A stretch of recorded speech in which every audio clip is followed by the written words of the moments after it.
So, hi, Jenny. Thank you so much for being here again. Hi, Vicky. Thanks for having me back. Oh, you're welcome. So, can you please just remind everyone of what you do, your business, and just give a little introduction? So my name's Jenny. I'm the founder of Jennifer Cooper Time Saver, which is a business all about helping solopreneurs and independent businesses save time in their business and get more done. So the idea is to take everything off you, which is not why you got into small business, such as social media, being visible online, sorting out your website, dealing with your emails, so that you can focus on what you actually want to do in your business, such as getting on with coming up with product ideas and showcasing it to the wider world.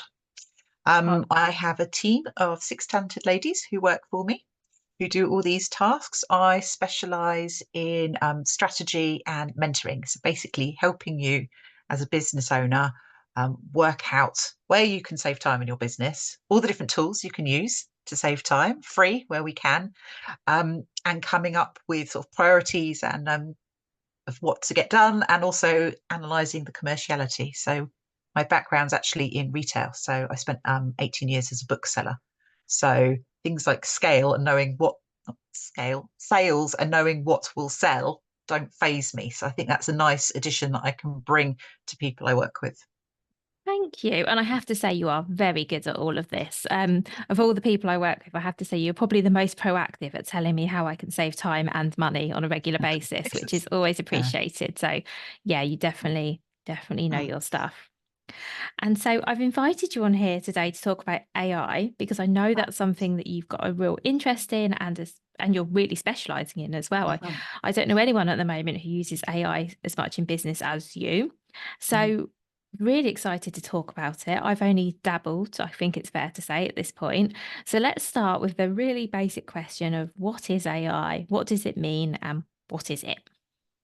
Um, so I would say with AI, you're already using it without even thinking about it. So if you've got a smartphone, smartwatch, if you've got a smart assistant in your house, if you've got Alexa or Google Home, you're already using aspects of AI. So basically, it's just technology that can kind of has been trained to take a bit of initiative and respond to human voice and access that information to give you what you want. So you've probably already been using it for a while anyway. Things that we would call like AI tools, like on your phone, if you can remove someone from the background, that's all kind of versions of it. But obviously, the big development that's happened is the development of OpenAI, which is basically, see, I'm not the tech expert on the actual how it all works, I'm more on how to use it, but it's the development of AI that basically is learning at a faster speed. And can basically trawl everything on the internet that's been written and much faster come up with responses, but also learn from that and learn from you to sort of basically improve its responses. So rather than being stuck at one level, it's constantly learning and improving. That makes sense. Thank you. And it's definitely from Yeah. what I can see from the very limited playing about I've done, it's Mm, definitely getting more intelligent all the time. And I guess that's mm. because the more people that use it, the more data it gets and the more it can learn from it. Yes, completely. But the key thing here is I could see that a lot of people could be like, I want to turn off now. Like, I don't want to bring AI into my business because I think what's stuck in their head is either like the sort of the fear of the robots thing, um, or it just makes everything really unpersonal. And it's just thinking about what AI can take over all our jobs and do all our copywriting for us. That is not how I see it at all. Okay. So it is not going to take your job. Um, what it is just an absolutely brilliant tool that you can use. And if you're not using it, you are going to get overtaken by people who do use it because they are going to be getting so much more done than you. But this is the key thing. It's not taking your job, it is a tool to use with your job.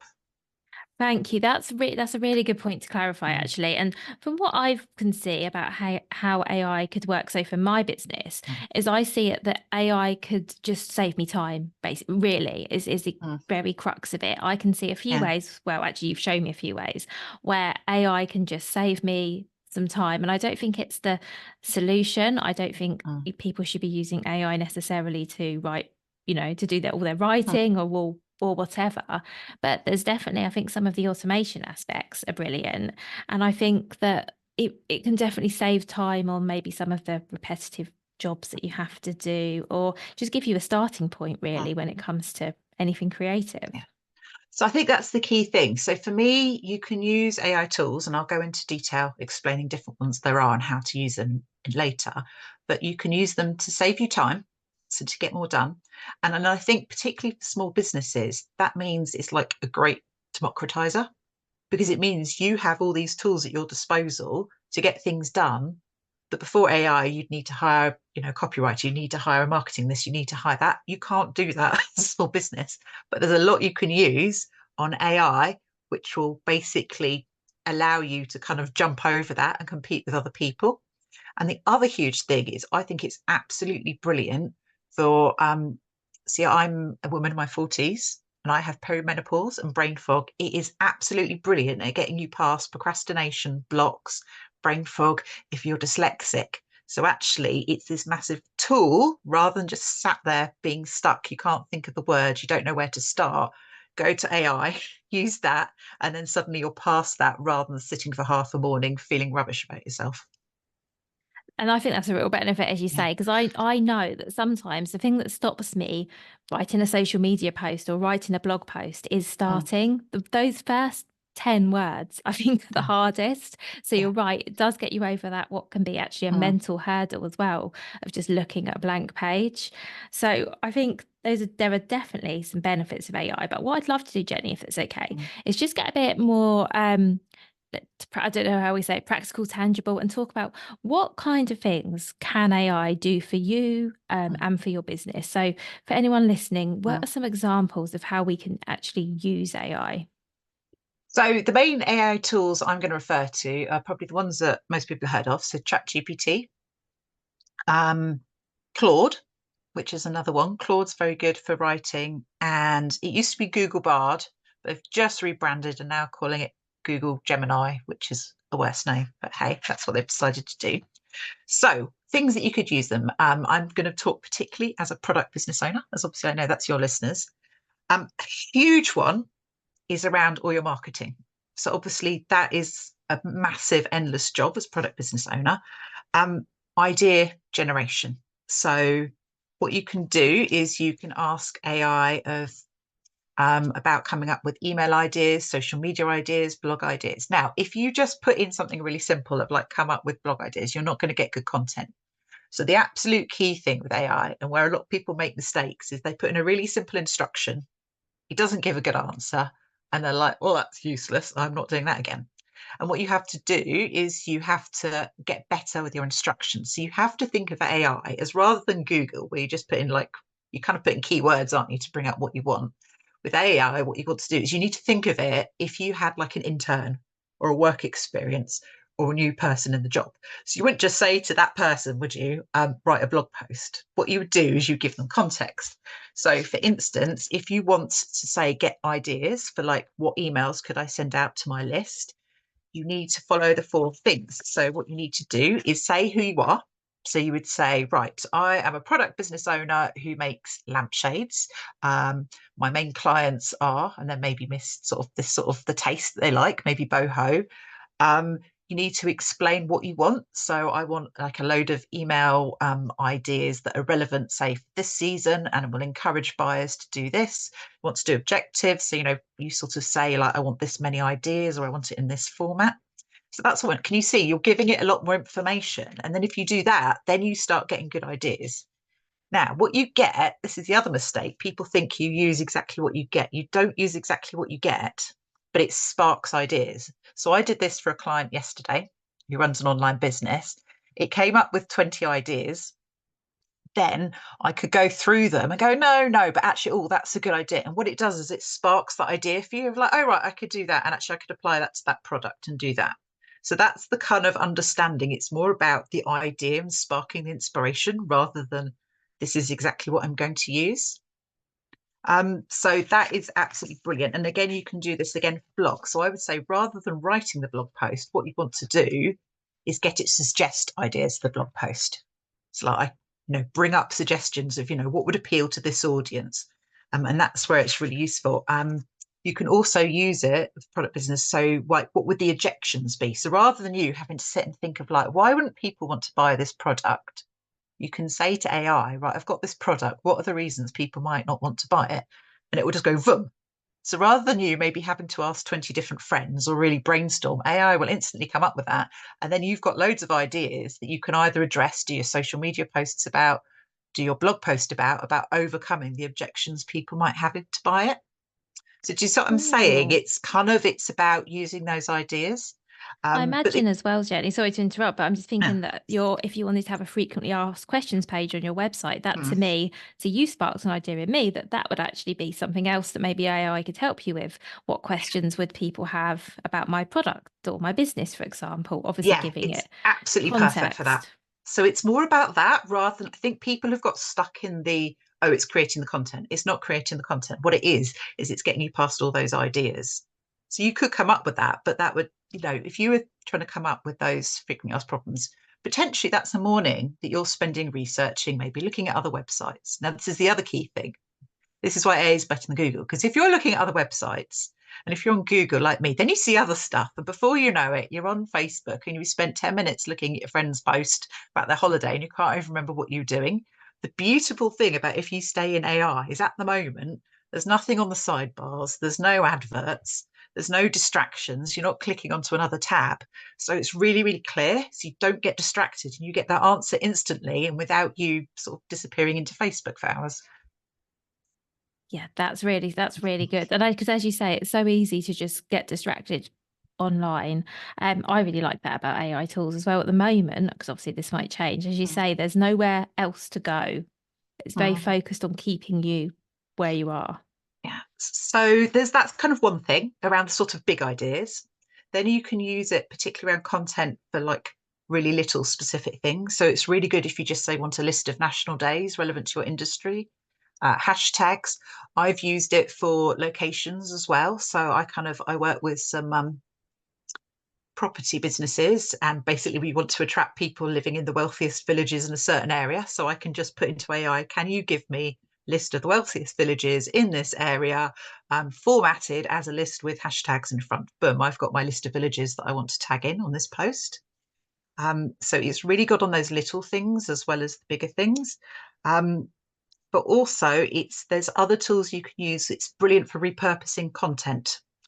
So, for instance, I think people know I work with you on your podcast, but I work with other podcasts. If you've already created a podcast, so you've already got that audio recording, you can then now put it into AI tools, for instance, Cast Magic, and it will basically not only give you the script, but you can press buttons and it will turn that into a blog. It will give you headlines. It will give you suggested social media posts.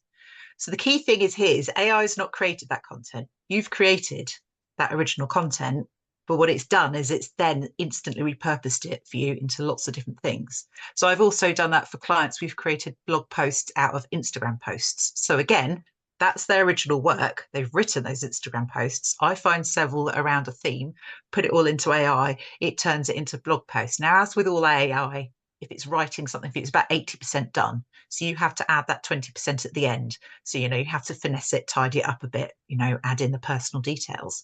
But that means that I'm creating a blog post for them, say in about 30 minutes, that would take, potentially a day before. So suddenly they're getting something from content they've already got, which then they can put on their website and use for SEO and boost them. So for me, that's where it's a democratizer. It means that that's accessible to anyone rather than, oh, I've got to pay a whole team or find a day in my week to do this. Yeah, that's a great example, Jenny. And for me, I think the main thing of AI is a time saver. So it was, as you mentioned with the podcast episode. So with these episodes, I use AI now to generate the title. So I've recorded the interview, Mm, but I could spend a disproportionate amount of time thinking, what should I call this one? Which mm, sounds really silly, but it's important mm, because you want people to find this mm. content you've created. You want them to find your guest Yeah. and listen to the episode. So you can spend a disproportionate amount of time thinking, what do I call it? What will get the most views? Mm. But actually, using something like AI to suggest it for you, it comes up with 20 ideas in seconds. And, the ones it suggests may not be entirely right, but it just gives you, like you say, something to spark a bit of creativity and gets you thinking differently. Because I think all of us can kind of get stuck in the same Yeah. format using the same ideas. So I think fresh ideas is amazing. And the key thing to remember there is there's the human at the beginning, at the end. So you've put in the information, created the thing for it to come up with the titles, but also you're then human interaction at the end of your reviewing them and going, no, no, no, okay, that one, right, maybe tweak that, maybe combine those two, and then that's your thing. So it's like working with the assistant, because you're coming up with it together rather than just a computer doing everything. It's two-way process. Yeah, thank Yeah. you. And I can definitely Yeah. see Mm. how it can save a lot Yeah. of time and money, as you say, Yeah. because where before, a lot of us would have to hire somebody maybe to write our social media Mm. posts or create the blogs. It kind Mm. of, yeah, it's another Yeah. option. And so just thinking about more ways that you can use AI. So a lot of way I think about it is basically trying to get past stuff that you're procrastinating over, which is normally because there's a block and it's hard and it's tricky and you don't know where to start. So a big thing is it gets you past that blank page. So things I've done is, if you've got a tricky email to write, I have used it where you write your angry email in AI of what you really want to say to the client, and then you say, please, can you turn that into something professional that I can send? And it does. You get your stress out and then you get your professional email. If you like, oh, I need to write an email asking for testimonials, but I just can't think how to word it, put it in AI. It gives you the basis. Then you just tweak it so it sounds like you, and out it goes. So it's things like that otherwise, if you look at those tasks, basically, that are sitting on your to-do list and you're struggling to get done with, that's what I would say. Is there an AI solution to that? Can you use that to get you past what the block is? Um, it's also brilliant if you're feeling overwhelmed as well. So what you can do is you can, particularly something called Goblin Tools, which is very good for this, but you can just brain dump. So basically just write, freeform write. If that's too much, you can record it on just any sort of phone app recorder, and then put the MP4 recording in, download that, and then basically put the script in, and it will sort it all out to you. So you can give it instructions of, like, basically, please can you turn this into do lists, sort of prioritizing tasks that I've said are immediate. And so rather than you getting overwhelmed, you can actually use it to sort all those tasks for you and come up with a suggested order. So it's brilliant for things like that. Meetings, you should never worry. No one should be taking meeting minutes anymore. AI can do all of that. So you'll have probably seen on things like Zoom, you can record and use AI, and you can come up with actions at the end. But basically what I do now is I check in with all my clients when we're having a conversation. I check if I can record. I record it. That means in the meeting, I'm not trying to put notes down. I'm actually fully present with my client, talking it through with them. But at the end, I've got the recording, put it into a script, put it into AI, and go, please, can you pull out all the actions, all the relevant information? Boom. I've got a beautiful summary of everything that we agreed to do. So, I mean, that just saves so much time. Years ago, I used to work for a village hall and used to have to do the minutes at those meetings. My word, if I could have used AI just to record it, it would have been brilliant. I've heard of people even using it now where they're so used to using AI, they actually always make sure they say really clearly, this is an action, because they know the AI will pick up in that and make it even clearer for the AI of what to do. So I'm That's hoping this is clever. helping. It's just kind of really widening and experimenting. You're thinking, oh, is there something I could do with this? Is this going to save me time? That's brilliant. Yeah. Thank you. I mean, I feel like I personally have only just touched the surface of AI because I hope there's a few things I've been tentatively using. Yeah. But I can definitely see, yeah, I'm getting quite inspired actually of all the things that could be done. I think I'm going to be a full convert by the end of the year. That's the I plan, think I'll be Vicky. using it for everything. Yeah. So But we've spoken. Sorry, I Jenny. think that's the key. I think the key is just to have a play and just sort of um not be scared of it, but just experiment, and then that's how you'll get better results. Thank you. And so we have spoken about the benefits. Are there any benefits that we haven't touched on yet, Jenny? Because I don't want to rush I think past. one of the main ones is, yeah, it's just that it has got basically mental health benefits, in that it is a way to get past that brain fog. I have that. I can't remember the word for that thing, or like, what are different ways of saying this? And it can help with that. I've also seen another great example of basically someone, if you're dyslexic. So I saw an example online of perfectly working as a gardener, brilliant at the job, but was struggling because of severe dyslexia with how to just send the professional email and deal with that. He just puts it all in AI now.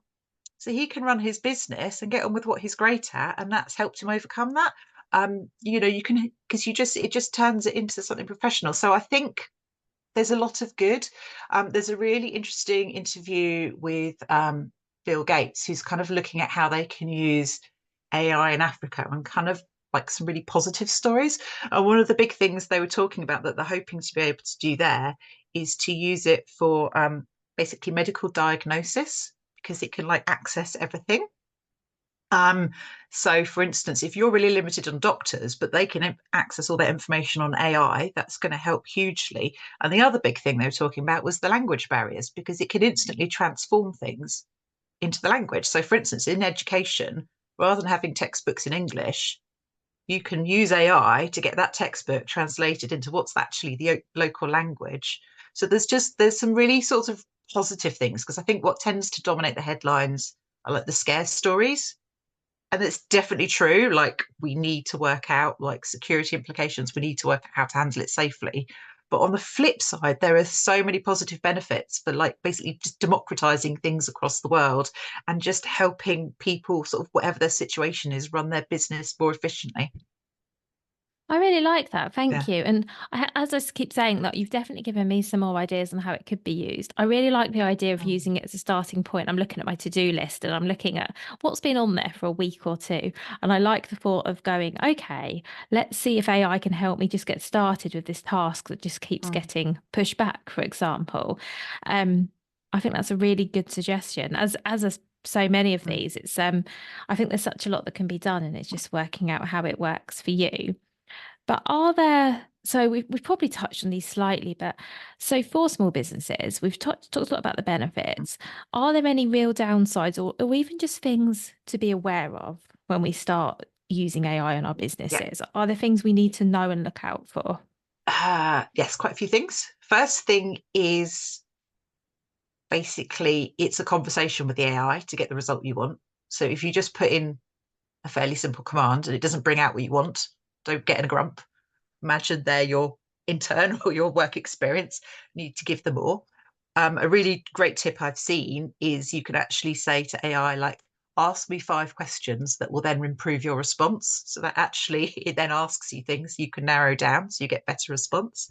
Um, the next thing is obviously particularly around research. Be aware that it's not always accurate. So, for instance, I was using it to look at an article this morning, and it basically came up with something. It said, "Oh, well, according to this company's report." And then I said, "Well, can you give me the link to this report?" And then it was like, "Oh, right." So it hadn't actually got an actual report. What it had is it just pulled generally from the internet. And then actually I followed it and I saw that someone had obviously written a clearly totally AI generated blog, because they hadn't checked it, and that's what it was pulling from. So basically, with research, be really careful. As soon as you're getting into any sort of facts or stats, you really need to ask it then, like, can you give me the source for this? Otherwise, recheck it. Um, Obviously, you need to be basically, you don't just post something as it is. So particularly if you're on e-commerce, you're using something like Shopify, you'll see that some of these platforms are now offering AI product descriptions. Use that as a starting point. Don't use it as the finished thing, because it won't be personal. It won't be speaking directly to your customers. So again, you can use that as the kickstart. But I think the mistake would be if you don't personalize it, because then it becomes obvious that it's been written by AI, and you will be able to spot it when stuff has been written. I think that's the mistake. If you just take it without adding that personality at the end, people can Yeah. tell that it's written. So I think those are the key things. Um, the other probably main issue, particularly, is around imagery at the moment. So there are some quite exciting tools. Canva's got you can use AI in Canva to create images. So you can say, what a picture of a donkey in a boat made out of bananas, and it will create that for you. It'll be bizarre, but it will create it. Again, you can do that with a paid version of ChatGPT, which is called DALL-E, or on something called Midjourney. So you can create amazing images, but you don't own them. So that's the other thing as well. So you don't have that copyright. So it's just being aware of that as well if you were using that. That's really good to know. Mm. Thank you. Yes, there's definitely lots to think about. And what about privacy as well? Do we need to be worried That's the about? key thing. So I wouldn't, for instance, upload. anything that's got particularly personal business, basically stuff that you wouldn't. It's again, go back to that work assistant person. What wouldn't you tell them? Don't put that on the internet and don't tell that to AI. So obviously, secure financial stuff in your business, things like that. It's just kind of common sense. So yeah, I think that's the best way of doing it, of just imagining it that AI is your work experience. And then that almost helps you through all these decisions. Because for instance, with the work experience, you wouldn't trust their research without asking them to tell you where they found it from. And you wouldn't give them secure business things without. So I think that helps as the analogy to kind of keep in mind what to and what not to share with AI. That's really useful, thank you, because I Mm. do know that lots of people are worried about the privacy aspects.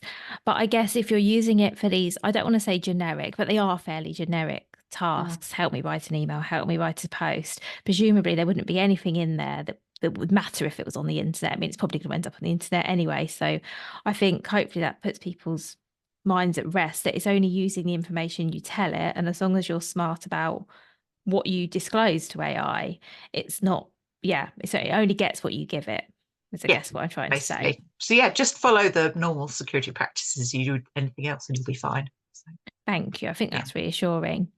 And so, just a few more questions before we finish, Jenny. First of all, I would love to know, do you have examples of how product businesses are currently using AI? Anything you've seen or done that you think, oh, that's worth letting people know about? I think the biggest one at the moment is probably actually the email writing, because I think that's something that a lot of product businesses know they need to do more of.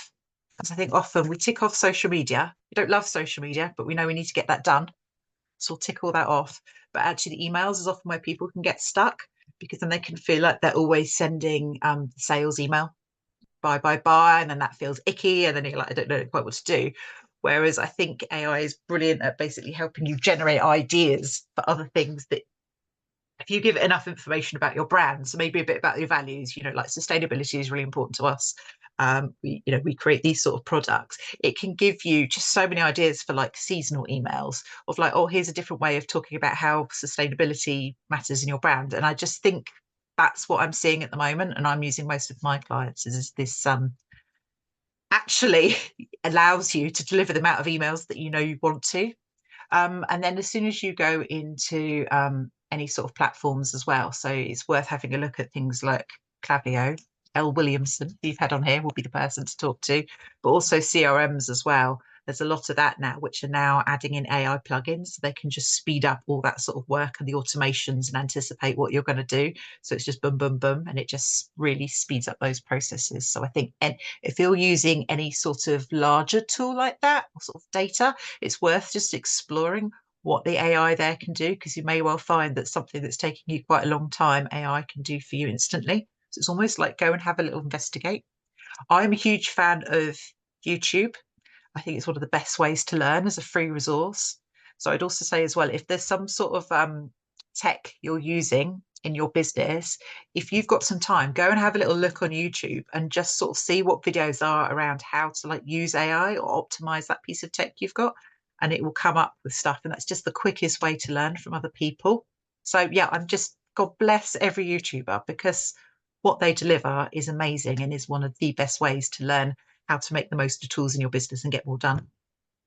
Oh, that's brilliant. Thank you, Jenny. Now, before we go, I would like to say, please can we put all the links to the tools that you've mentioned in the show notes? Because I think that would be really useful to give people a starting point. Because as you Yeah. say, we don't want to have to take notes while we're listening to a podcast. So we'll put links to all of the AI tools that you've mentioned so that people can go directly to the show notes, get the links and start having a play if you're not already. And my final question is well, especially related to AI, what would be your number one piece of advice? Don't be scared. And I think probably what we've talked about in this podcast is maybe as a starting point, look at those to dos on your list that have been sat there forever, and maybe have a little think about, is there a way AI can help with this? Can AI suggest a way to write this email? Can AI come up with some ideas for that, just to try and get them ticked off? So I just really hope product business owners can embrace it, because I think there's so much in your business that you could be saving time on this and just allow you to do the things that matter. So rather than you spending hours behind the computer screen creating this, if you can use AI, hopefully that's more time that you can get to trade fairs. That's more time you can get out and talk to people. That's more time you can meet people in person with networking and build your brand that way. So I really hope they can use it basically almost to sort of get onto the things that they are brilliant at in their business. Oh, that's really helpful. Thank you so much. And my task is going to be look at what I've got on my to-do list. I'm going to take that action. I'm going to look at what I've got on my to-do list that I haven't done and see if AI can help me get started. So if anyone does want any more support with I have a free download of like the top AI tools that I recommend you go and have a play with, which will include pretty much everything I've talked about here. I also have a paid resource as well on basically creative ways to use AI in your business. So they will all be in the show notes too. I can also offer one-to-one AI mentoring. So if you would like someone to actually basically get on a call with you and sort of go through priorities in your business and sort of illustrate where you could use AI, I'm very happy to do that as well. Amazing. Thank you, Jenny. And as you say, we will link to all of this in the show notes. Thank you. Thank you so much.